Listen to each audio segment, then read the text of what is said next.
নমস্কাৰ, মই শান্ত চাংমাই মৰণস্থলে আকৌ পুনৰবাৰ সকলোকে স্বাগতম জনাইছোঁ। আজি আমি চেৰাপুঞ্জীলৈ আহিছোঁ। আচলতে খণ্ডভাগে মই বনাই আছোঁ ভিডিঅ'বিলাক আৰু খুব সুন্দৰ শ্বিলঙৰ যি জয়যাত্ৰা আমি আৰম্ভ কৰিছোঁ। খুব সুন্দৰ এটা লোকেশ্যনত আহিছোঁ আমি। ভাল পৰিৱেশটো ভাল, খুব সুন্দৰ পৰিৱেশ, ইমান ধুনীয়া পৰিৱেশটো। মানুহৰ পৰ্যটকেই হওক বা বিভিন্ন ঠাইৰ পৰা বিভিন্ন মানুহ আহিছে, খুব ধুনীয়াকৈ ইয়াত চাবলৈ আহিছে। তাত সৰু ডাঙৰ কোনো ক'বলগীয়া কথা নাই, সকলোৱে আহিছে নিজৰ পৰিয়ালবৰ্গ লৈ আহিছে ইয়াতে। খুব ধুনীয়া তেওঁলোকে মনৰ কথাবিলাক আচলতে ইয়াতে বিলীন হৈ গৈছে আৰু প্ৰকৃতিৰ লগত। বাৰু খুব ধুনীয়া আৰু ভিডিঅ'টি আপোনালোকে চাই থাকিব।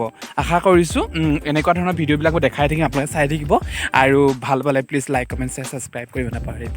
ধন্যবাদ থাকিল। বলক তেনে ভিডিঅ' ষ্টাৰ্ট কৰোঁ।